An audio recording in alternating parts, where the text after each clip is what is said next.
સચિન ખાતે યોજાયેલા બિહાર દિવસના કાર્યક્રમમાં કેન્દ્રીય કેબિનેટ જળશક્તિ મંત્રી અને ગુજરાત ભાજપ પ્રદેશ અધ્યક્ષ સી આર પાટીલે કહ્યું, ગુજરાતમાં 156 લાવ્યા, હવે બિહારમાં ડબલ સેન્ચુરી મારીશું। બિહાર દિવસના કાર્યક્રમમાં કેન્દ્રીય રાજ્ય ગૃહપ્રધાન નિત્યાનંદ રાય પણ હાજર રહ્યા હતા। બિહારવાસીઓએ ગુજરાતને વિકસિત પણ કર્યું છે। ગુજરાતના વિકાસમાં બિહારના લોકોનું મોટું યોગદાન છે। આજે બિહાર તમારાથી આસ લગાવીને બેઠું છે। બિહારમાં નક્સલવાદનો ખાત્મો થયો છે। પ્રધાનમંત્રી મોદીએ લાખો કરોડો રૂપિયા આપી વિકાસના કામોની શરૂઆત કરાવી છે। બિહારના મુખ્યમંત્રી નીતિશ કુમારની આગેવાનીમાં બિહારનો વિકાસ થઈ રહ્યો છે। જે બિહાર હતું તે હવે રહ્યું નથી। બિહારની અંદર હજી ડેવલપમેન્ટની આવશ્યકતા છે।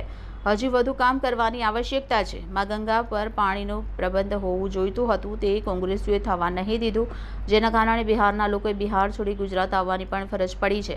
પાણીની વ્યવસ્થા કરવામાં આવી હોત તો ત્યાં જમીન ખૂબ સારી છે, મા ગંગાનું ત્યાં પાણી છે અને બિહારના વાસીઓએ અહીં આવવાની ફરજ નહોતી પડતી।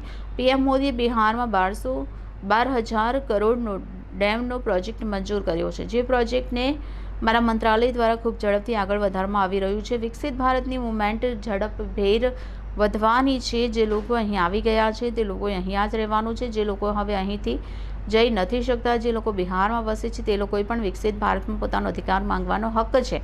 આ નરેન્દ્ર મોદીનો અશ્વમેઘ રથ અને ઘોડો નીકળી પડ્યો છે। આ અશ્વમેઘ યજ્ઞ રથને રોકવાની તાકાત કોંગ્રેસ કે અન્ય લોકોમાં નથી। છઠ પૂજા માટે નિત્યાનંદ રાયને ગુજરાત આવવા આમંત્રણ આપ્યું છે।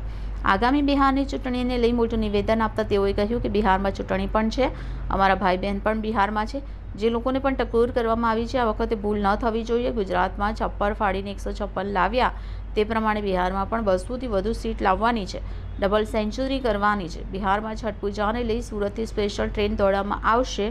આ માટે કેન્દ્રીય ગૃહમંત્રી અમિત શાહ અને અશ્વની વૈષ્ણવજીને રજૂઆત કરાશે। છઠ પૂજામાં પણ સામેલ થઈશું અને વિજયમાં પણ જોડાશું।